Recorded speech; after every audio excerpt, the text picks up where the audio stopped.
Então vamos lá? Bom, uma das críticas que eu mais recebo aqui quando eu falo sobre Bitcoin, né, são pessoas que acabam não entendendo muito bem como a criptomoeda funciona e as pessoas falam, cara, isso não dá para comprar nem 1 quilo de carne, né? Você não consegue comprar nada com isso, essa moeda não é aceita em lugar nenhum. Ou como que funciona essa história? Para que serve Bitcoin? Para que isso foi criado? Então eu decidi pegar esse gancho, né? Então, será que dá para comprar 1 quilo de carne utilizando o Bitcoin e contar para vocês a história do Bitcoin? Porque isso vai te ajudar, até você que já é investidor de Bitcoin, a entender um pouco mais do conceito que está por trás da criação dessa criptomoeda, de onde ela veio, como isso funciona. Será que dá para comprar coisas com Bitcoin no seu dia a dia? Ou o Bitcoin só serve para comprar dinheiro de volta para você poder comprar as coisas, né? Será que ele não serve para absolutamente nada? Essas são algumas perguntas que muita gente aqui me faz e que eu vou aproveitar para responder hoje. Então, hoje, no dia exato aqui, 24 de novembro de 2021, no momento que eu estou gravando esse vídeo, né? Talvez no futuro isso seja uma grande piada ou algumas pessoas falem, caramba, eu perdi uma grande oportunidade, vai saber, né? Então,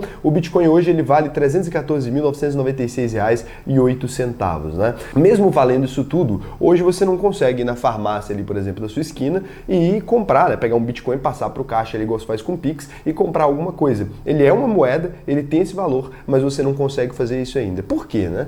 Aqui a gente tem que voltar lá na história do Bitcoin. Então, desde os primórdios de Bitcoin, quando ele foi lançado ali, quando ele surgiu na internet, muita coisa mudou. No início lá, o Bitcoin era uma ideia abstrata, uma teoria para pessoas que eram muito fãs de criptografia e de liberdade. Antes de eu contar a história inteirinha para vocês, eu quero falar o seguinte, quem é sardinha raiz, já deixa o like na confiança agora no comecinho do vídeo, porque você sabe que o vídeo vai valer a pena. Se você ainda não é um sardinha raiz, não deixa o like agora. Se no final você entendeu ali e te agregou a informação, você vai deixar o like. Se você entendeu como funciona e tudo, você vai deixar o like. Senão você não precisa deixar, tá bom? E aqui você pode se inscrever também no canal para você receber vídeos novos aí todo dia.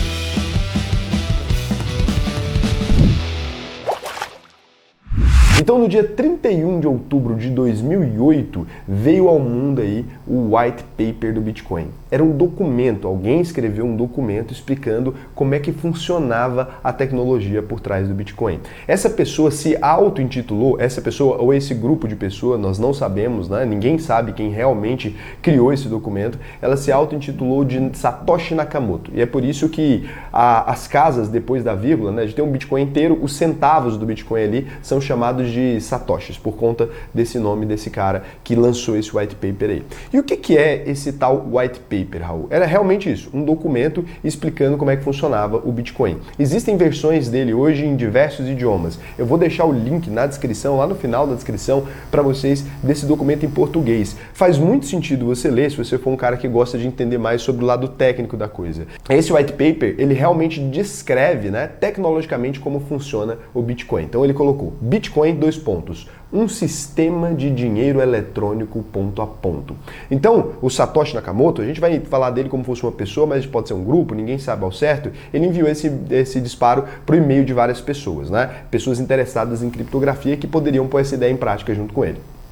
Então, ele criou aqui a explicação de como funcionaria. Ele explica que hoje a gente depende das instituições financeiras, explica toda a questão do dinheiro e, por fim, ele cria um sistema que hoje parece muito simples, mas na época ainda não existia. Esse sistema revolucionou o dinheiro do mundo inteiro para sempre, de forma irreversível, né? Então, o que ele fez foi criar um sistema onde cada transação, vou explicar de maneira muito simples, mas no vídeo do Bitcoin tem isso muito mais claro, se você quiser se aprofundar nisso. Onde cada transação é registrada como se fosse um livro, né? Um livro caixa. Cada transação é registrada. Raul transferiu um para fulano, fulano transferiu um para fulano. E assim, dentro desse livro, a gente sempre sabe quem está com um Bitcoin ou quem não tem o Bitcoin, ou que o Bitcoin foi gasto, ou o Bitcoin que ainda está com aquela pessoa. É praticamente isso. É um livro caixa infinito. O Bitcoin é praticamente um livro caixa infinito. Só que é um livro caixa que não permite rasura, não permite você apagar uma transação feita, então é um livro caixa extremamente seguro. Por quê? Se Raul tinha um e transferiu para fulano, Raul não tem mais um, fulano tem um. Esse sistema é tão simples que não tem como dar nenhum tipo de problema, né? Porque ele vai ali sendo validado. E junto com isso, né, ele também executa algumas fórmulas matemáticas ali para provar que ele é um bloco verdadeiro. É simplesmente para isso que funciona, para provar que aquela linha acrescentada no código é verdadeira. Então aqui ele explica tudo isso, tem 2 páginas aí que vocês podem ver, né?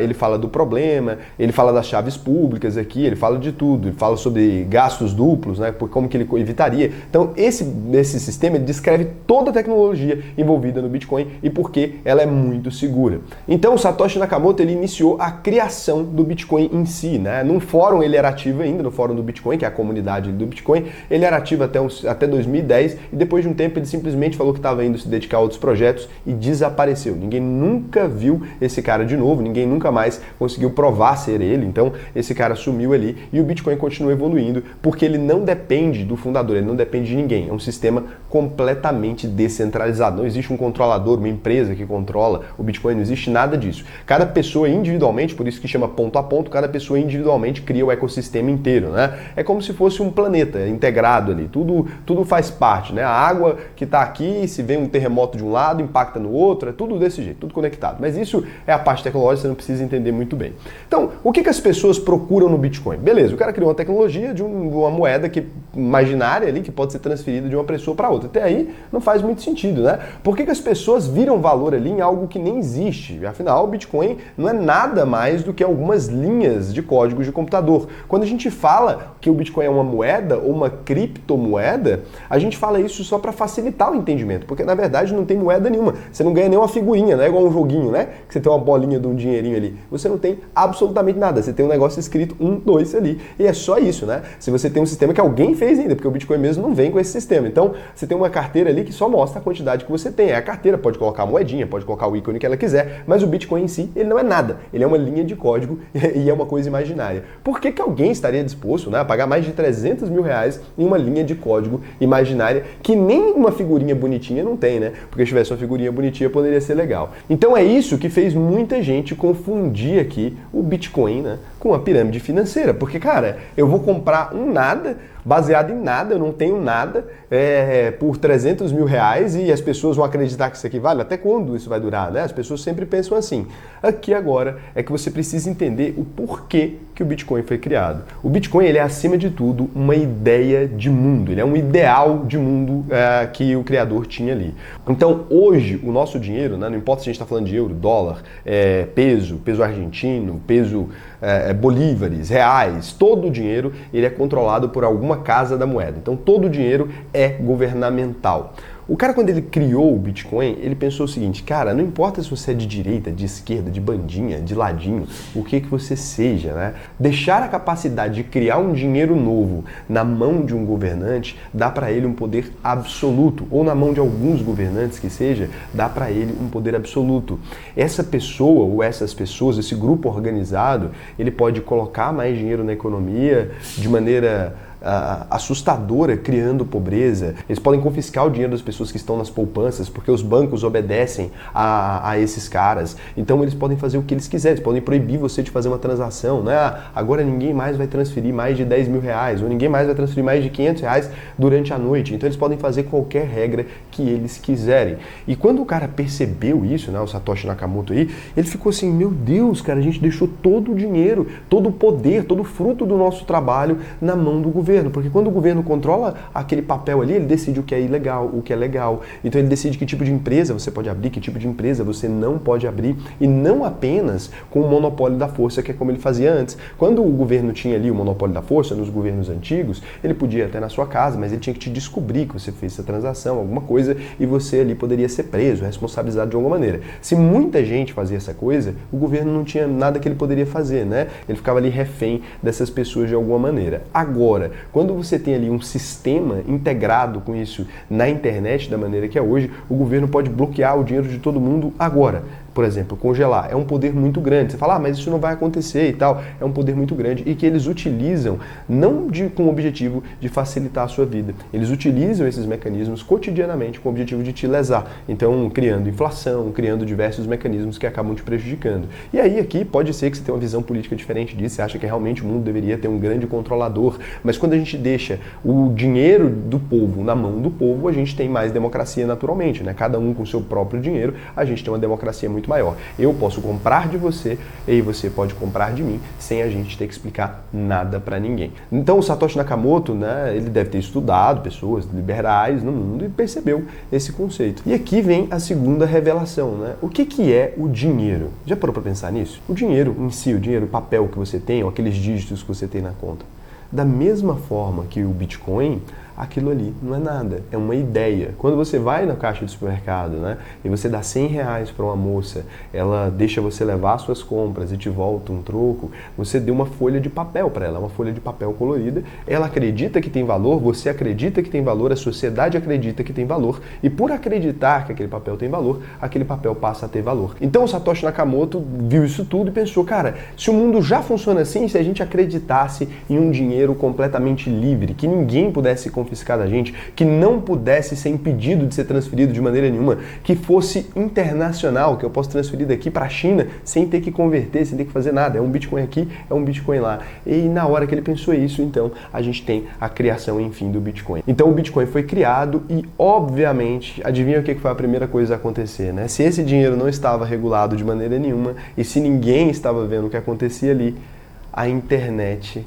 óbvio, começou a utilizar ele para as piores coisas possíveis. Então, no início lá do Bitcoin, primeiro ele foi uma ideia, primeiro ele foi negociado em fóruns de desenvolvedores e tarará, mas logo depois ele começou a ser utilizado na Dark Web, né, ou na Deep Web, aí, como a gente chama, para poder negociar armas de fogo, drogas. Então, quando o Bitcoin sai desses desenvolvedores ali e vai para o mundo normal, o primeiro grupo que abraça ele, né, pensando nessa coisa, imagina uma moeda anônima, difícil de ser rastreada, difícil de você saber quem é o dono, difícil, né, de tudo. Imagina o que você poderia fazer com isso, né? Na hora que colocou isso no mercado, o primeiro mercado que gostou muito disso, obviamente, foram os mercados de coisas ilegais, que é importante lembrar que já existiam esses mercados antes do Bitcoin, né? E os caras tinham que fazer 1001 falcatruas ali, eles descobriram então que dava para vender drogas pela Dark Web, dava para vender armas de fogo, dava para vender tudo de maneira irrastreável. Então o Bitcoin ficou muito associado a esse tipo de mercado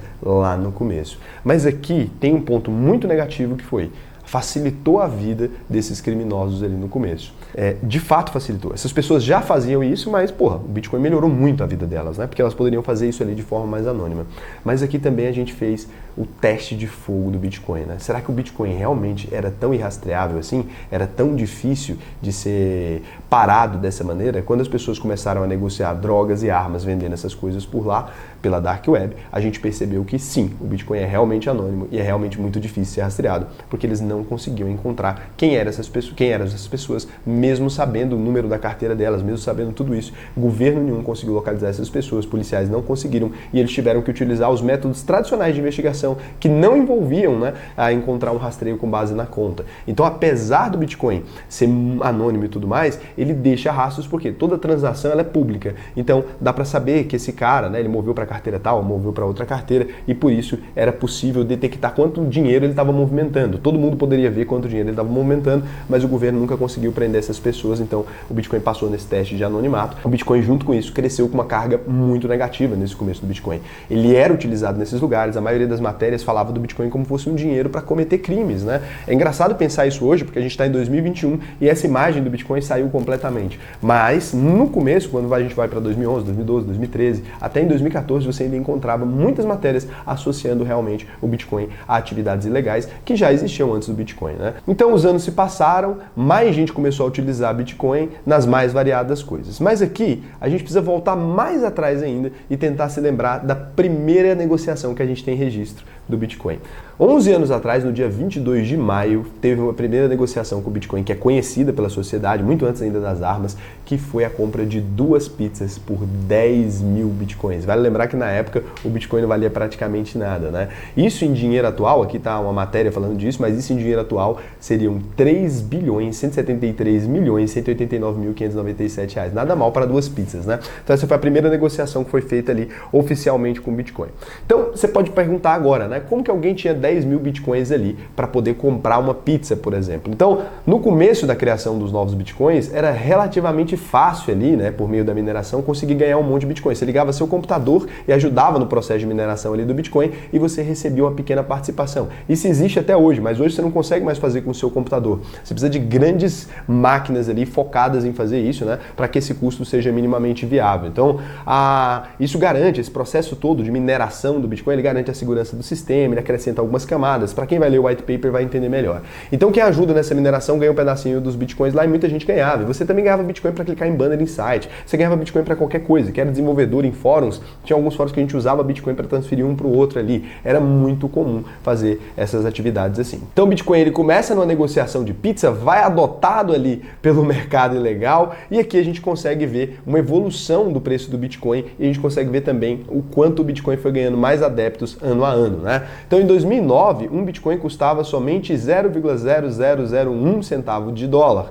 E depois, em 2010, um Bitcoin custava 0,07 centavos de dólar, ou 21 centavos de real. Em 2011, já custava 15 dólares. Em 2012, custava 7 dólares. Em 2013, custava 100 dólares. Em 2014, 600 dólares. Em 2015, 220 dólares. Em 2016, 600 dólares. Em 2017, 7.100 dólares. Em 2018, 8.500 dólares. Em 2019, 12.500 dólares. Em 2020, 18.564 dólares. Hoje em dia, de 2021, nesse exato momento, a gente já passa aí de 56 mil dólares, né, no dia de hoje. Já chegou a flincar aí em 60 mil dólares. Então, o Bitcoin começou a subir de preço loucamente. E aqui você deve estar se perguntando, Raul, por que o Bitcoin sobe de preço? Não era uma moedinha para a gente trocar uma ideia? Ele é uma moeda. Só que como ele é uma moeda que é um sistema, ele é uma moeda que foi definida como escassa. Então, ao final de todo o período, né, vão existir no mundo somente 21 milhões de Bitcoins. Como muita gente foi procurar essa moeda, por conta dessas propagandas todas, né, muita gente foi procurar essa moeda começou a subir de preço. E foi ali em 2013, pela primeira vez,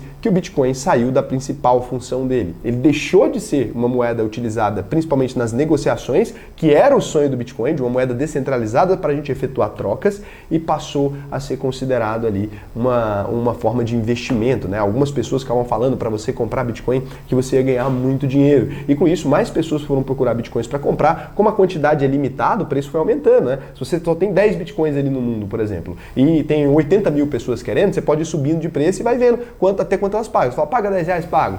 Paga 100, aí tipo assim, você só tem 10, aí uns 1.000 ainda fala que paga. Aí você paga, quem paga 500 mil? Aí se só 20 falar que paga, você ainda pode subir mais. Então, cada vez que mais pessoas vão querendo Bitcoin, o preço vai subindo naturalmente, porque as pessoas vão procurando por Bitcoin, tem um número específico de Bitcoins na comunidade ali, não é fácil mais ganhar, então as pessoas vão tendo que comprar na mão de quem já tem. Quando você tem que comprar uma coisa na mão de quem já tem, você tem que pagar o preço que essa pessoa quer, porque não tem como mais criar Bitcoins novos de maneira fácil. Então, esse é o problema. Então, algumas pessoas lá atrás, elas já falavam que o Bitcoin poderia valer muito dinheiro um dia, né? Então, ali a gente tem o Daniel Fraga falando que o Bitcoin era melhor que dólar, isso 8 anos atrás. Ele falando que o Bitcoin ultrapassou 500 dólares e que o céu é o limite. Ele falando que o Bitcoin transformou 27 dólares ali em 866 mil dólares. Então, assim, esse tanto de propaganda no Brasil do Daniel Fraga fez muita gente procurar o Bitcoin para investir e tirou ele ali daquela função de ser um dinheiro que a gente usa no dia a dia.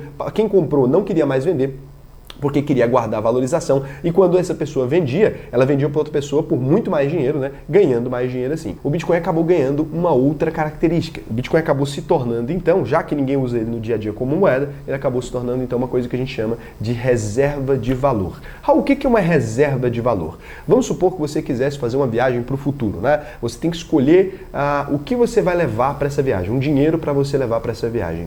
Você vai viajar não para 10 anos no futuro, você vai viajar para 1000 anos no futuro. O que você colocaria no bolso? Raul, eu colocaria dólar. Acho que dólar é ok. Pois é, mas o dólar ele foi criado, né, em 1776. Então será que ele aguenta mais 1000 anos? Ele nem tem 1000 anos ainda. Você apostaria de viajar com ele achando que ele vai estar do mesmo jeito daqui 1000 anos? Será que seria uma boa escolha? Será que os Estados Unidos ainda vai ser a maior potência? Que ele é essa potência tem pouco tempo, a China já está para passar, você ficaria meio inseguro. Você colocaria reais? O real, o Brasil já mudou de moeda mais de 9 vezes, né? Ele poderia mudar de novo, você chega lá no futuro, você não tem nada. Você foi para 1000 anos no futuro e está sem absolutamente nada no bolso. Então, imagina, o que você poderia levar que sempre teve valor? Tem valor no passado e tem valor ainda no presente. O que você acha que você poderia levar? Quando a gente pensa no que a gente poderia levar, A única coisa que vai vir na sua cabeça, provavelmente, são os metais preciosos. Então você vai pensar que ouro, talvez, porque ele é menor, né? Prata seria muito difícil de levar, apesar de não ter valor. Você pode pensar no ouro, você pode pensar numa pedra preciosa, em alguma coisa. Mas o ouro, por exemplo, desde 4.200 anos antes de Cristo, lá na necrópole de Varna, a gente encontrava já cadáveres que foram enterrados, repletos de ouro ali. A humanidade já valorizava o ouro antes mesmo de Cristo, né? Então é uma coisa que existe com a humanidade há muito tempo. Então se você fosse fazer uma viagem no tempo, provavelmente seria legal você colocar ouro. E é isso que o Bitcoin tem se tornado, o ouro digital. As pessoas estão buscando comprar Bitcoin para que elas se livrem aí do dinheiro do governo de alguma maneira, para que você tenha um dinheiro protegido do governo ali e um dinheiro que você pode transferir para onde você quiser, para qualquer parte do mundo, e que as pessoas estão acreditando que ele vai ser aceito no futuro. Ele ainda não foi testado pelo tempo, né? A gente não tem tempo suficiente para falar que isso vai dar certo, mas ele poderia ser uma boa aposta, né? Se você fosse para o futuro, por exemplo, talvez seria bom levar metade de ouro, metade de Bitcoin, porque pode ser que ele valha uma fortuna lá na frente ou não valha nada, mas a aposta das pessoas é que ele vai valer. E se você acha que uma reserva de valor é uma coisa inútil, né? Você tem que se lembrar o seguinte: os países, eles imprimem dinheiro pra gente, mas eles mesmos, eles compram ouro, eles não compram dinheiro. Então, eles sabem que o dinheiro deles não vale nada. Então, eu acho que outro país vai ficar aceitando aquilo de forma alguma, né? Então lá, ó, no dia 14 de agosto, por exemplo, o Banco Central dobrou as reservas de ouro do Brasil em 3 meses. E esse não é um movimento só do Brasil, é de todos os países. Por quê? Porque eles estavam criando mais dinheiro na economia, sabendo que iam desvalorizar o dinheiro, criaram mais dinheiro. O Bitcoin, então, assumiu essa posição hoje, o de uma possível reserva de valor, onde você pode transferir dinheiro para qualquer lugar. E é por isso que cada vez mais pessoas ficam procurando pelo Bitcoin e cada vez mais pessoas querem ter Bitcoin em carteira, cada vez mais pessoas estão entendendo o Bitcoin como essa alternativa. Então ele perdeu a função que ele foi criado historicamente para fazer. Hoje outras moedas estão tentando cumprir essa função, outras criptomoedas estão tentando dar pra gente um dinheiro livre, mas ele deu o poder de transferir grandes quantidades de dinheiro para qualquer pessoa a hora que a gente quiser. Então ele acaba permitindo a negociação entre duas pessoas, que era o grande ponto, né? Não precisa ser para comprar uma carne, pode ser para comprar algo muito maior, pode ser para comprar qualquer coisa que só nós dois saibamos, né? Então o Bitcoin ele é utilizado para transferir dinheiro de uma pessoa para outra sem necessidade de um banco, sem necessidade de um governo, sem necessidade de ninguém. Então a gente poderia fazer uma negociação em você agora. Se eu quisesse comprar os seus pensamentos e eu achar que isso tem valor, a gente não precisa emitir uma nota fiscal, não precisa fazer nada. Eu compro os seus pensamentos com os meus Bitcoins virtuais e acabou. Ninguém tem nada com isso. Então o Bitcoin ele é isso, é uma moeda livre para um povo livre. É só isso.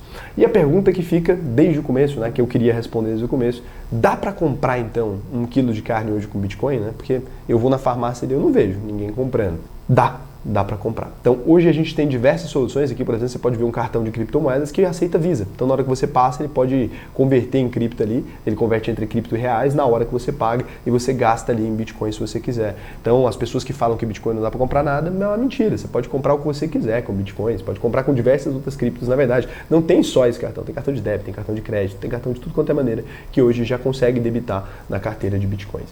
Agora, será que isso faz sentido? É aí que você tem que se perguntar. E na verdade não. A partir do momento que você usa um cartão e vai num caixa eletrônico e passa com a Visa ali, você tira toda a utilidade do Bitcoin, que é realmente ser um dinheiro livre de intermediários, livre de qualquer coisa, né? Então o Bitcoin acaba que não serve muito bem para isso. Ele não tem essa função. E outro problema que você poderia ter é o seguinte: o quilo de carne ele precisa ter um preço mais ou menos estável na sua cabeça. Então você poderia comprar 1 quilo de carne de manhã por uma quantidade que valia R$50 em Bitcoins e à noite, né, você ter pagado R$70 nesse quilo de carne porque o Bitcoin subiu, ou ter diminuído, você ter comprado por 40 e o cara que está com esse dinheiro lá em Bitcoins, por exemplo, se ele tivesse em Bitcoins ia dar um problema. Então, no caso do cartão não, né, o recebedor ele não recebe em Bitcoin, ele recebe em dinheiro, mas você teria esse problema ali.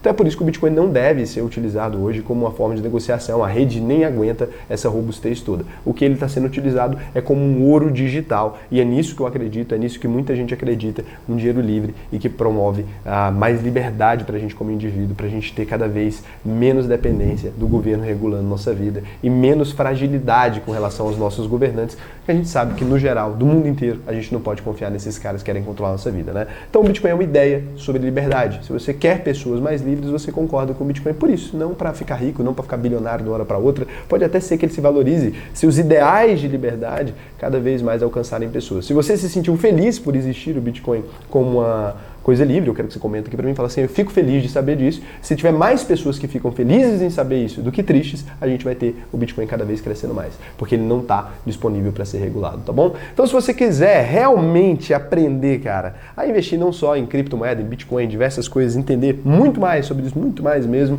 você pode entrar na UVP que começa no dia 21 de janeiro, né, cara? Pode aprender a investir no Brasil, no mundo, investir em ações, investir em bolsa de valores, né, no Brasil e no exterior, investir em renda fixa, investir em tudo. Você pode clicar no link aqui embaixo e fazer a sua inscrição. Cara, vai ser incrível essa turma de janeiro, já tá quase cheia, então manda brasa, já tem mais de 400 alunos, né? E eu não sei para quantas vagas eu vou abrir, acredito que no máximo 550, não quero passar disso não, fica difícil dar suporte lá para vocês. Então já se inscreve, porque as vagas acabam aí muito antes da data, tá bom? Então um beijão para você e até o próximo vídeo.